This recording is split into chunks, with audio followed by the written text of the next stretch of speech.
काली नजर। माँ, माँ, अरे क्या माँ माँ कर रहा है? बकरी का बच्चा है क्या? अरे माँ, मजाक छोड़ो। मुझे फाइनली वो मेन चौराहे वाली दुकान मिल गई है। अब देखना, आपका बेटा दुगनी स्पीड से पैसा कमाएगा। उफ़ो, ये क्या? मेरी ऑनलाइन मेकअप क्लास चल रही है। इतनी जोर से क्यों बोल रहे हो आप दोनों? अरे मेरी धर्म पत्नी जी, मेकअप क्लास बाद में करना। वो चौराहे वाली दुकान मिल गई है हमको।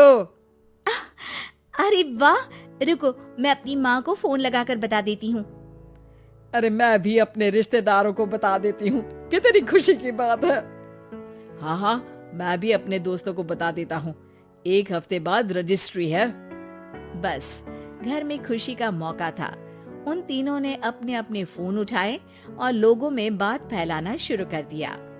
और रही सही कसर श्वेता बहू ने अपने पड़ोस में सबको बताकर कर दी। अरे वर्मा आंटी, अब हम भी जल्दी कार ले लेंगे। घर का रेनोवेशन होगा और ठाट से रहेंगे हम भी। अरे ऐसा क्या हुआ? लॉटरी बाटरी लग गई है क्या? अरे इस बार चौराहे वाली मॉल में हमको भी दुकान मिल गई है। दुकान नंबर 21, जो एकदम चौराहे पर है। अब ग्राहक बढ़ेंगे तो आमदनी भी बढ़ेगी ही ना। अरे वाह, कितनी खुशी की बात है।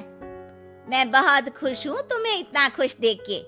बाकी एक बात कहूँ, सबको मत बताते फिरना। किसी की नजर लग जाएगी तो खुशी की खबर वापस लौट जाएगी। हैं? ऐसे थोड़ी ना होता है। अब डरा रही हो। अरे सही कह रही हूँ। काली नजर कहते हैं इस चीज को, जब आप किसी को कुछ बताओ और वो काम बिगड़ जाए। अरे लेकिन मैं तो। तुमने सबको बता दिया ना? हाँ, फोन लगा लगा के। अब बच के रहना। काली नजर बड़ी खतरनाक होती है। श्वेता इतनी खुश रहती है कि वो वर्मा आंटी की बात पर ध्यान ही नहीं देती, जबकि पड़ोस में और भी लोगों से खुशी की खबर शेयर करती रहती है। अगले दिन राजेश बहुत दुखी होकर घर आता है। अरे बेटा, क्या हुआ? मुंह क्यों सूजा हुआ है? मधुमक्खी ने काट लिया क्या? माँ, वो दुकान किसी और के पास चली गई। किसी ने ज्यादा भाव लगा दिया। अरे पर बात तो आपसे हुई थी ना उस दुकान वाले की। हाँ, आज मैं टोकन अमाउंट देने गया था, तब मुझे पता चला। कोई आकर सुबह मुझसे पहले ही ज्यादा अमाउंट दे गया। काली नजर। क्या? क्या कहा? वर्मा आंटी ने समझाया था कि किसी को बताना मत, वरना काली नजर लग जाएगी। अच्छा, तुम्हें उनकी बात मान लेनी चाहिए थी। उनकी बात मान लेती, लेकिन उसके पहले ही सबको बता चुके थे ना हम तीनों। अरे अगली बार से ध्यान रखेंगे। कोई भी नई चीज होगी तो किसी को नहीं बताएंगे। तीनों कुछ दिन ऐसे ही रहते हैं, पर एक दिन श्वेता को एक मेल आता है। राजेश, मेरा ऑनलाइन मेकअप कोर्स कंप्लीट हो गया। अब मैं खुद का पार्लर खोल सकती हूँ। अरे वाह, अपने मोहल्ले में ही खोलते हैं। ये जो घर के सामने दुकान है ना, वहीं। हाँ, यहाँ सस्ती भी मिल जाएगी। अगले दिन श्वेता वर्मा आंटी के पास जाती है मिठाई का डब्बा लेकर। अरे आओ आओ, कैसे आना हुआ?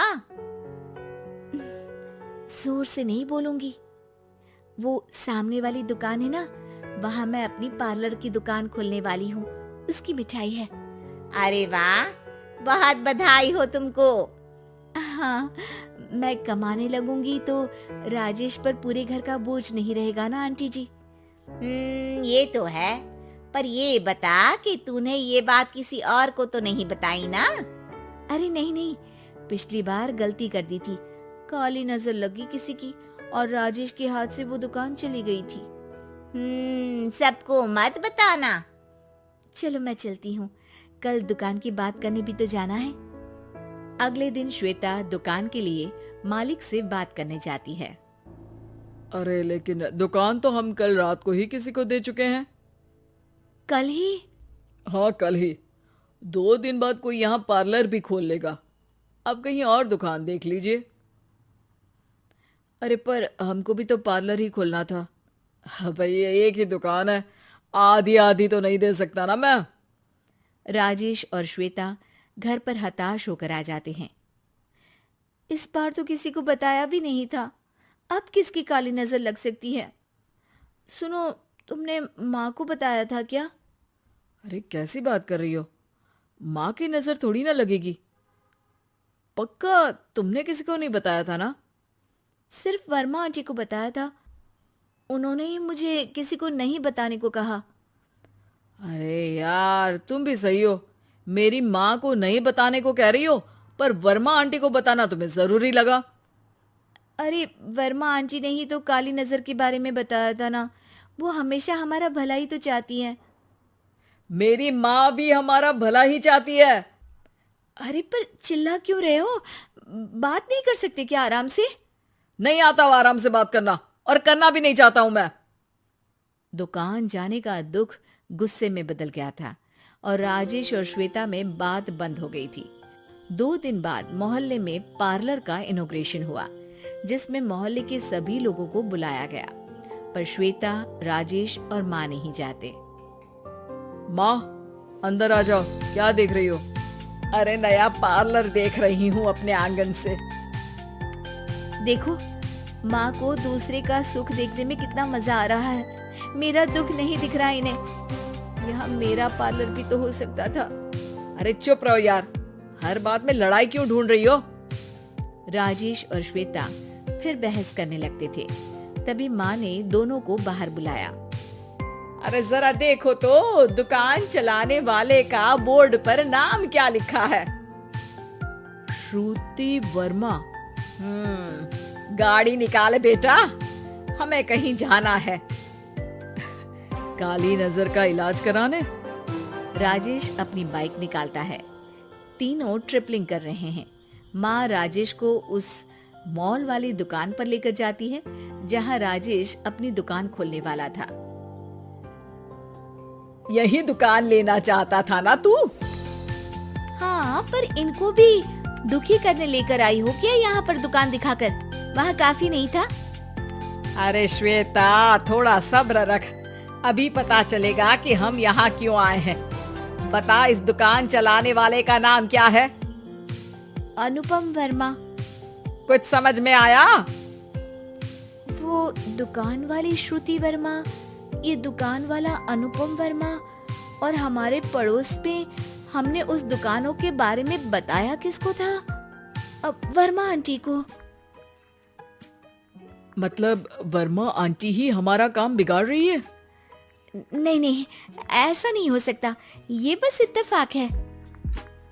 राजेश अपना फोन निकालता है और श्रुति वर्मा और अनुपम वर्मा के नाम फेसबुक पर सर्च करता है, जहां ये दोनों ही वर्मा आंटी के रिश्तेदार होते हैं। श्वेता को समझ में आ जाता है कि वर्मा आंटी की ही नजर काली नजर है। अब क्या करना है? कोई भी खुशी की खबर हो तो काली नजर से बचना है, यानी वर्मा आंटी से बचना है। अरे पर मुझे ये समझ में नहीं आया कि वो हमारे साथ ऐसा क्यों करेंगी। अरे बेटा, एक सीख है, दूर के आदमी को आपकी तरक्की से कम परेशानी होगी, पड़ोसी को ज्यादा। दोनों माँ की बात में हामी भरते हैं और अगला काम चुपचाप करने की कसम खाते हैं, ताकि आगे से वर्मा आंटी कोई काम ना बिगाड़ सके।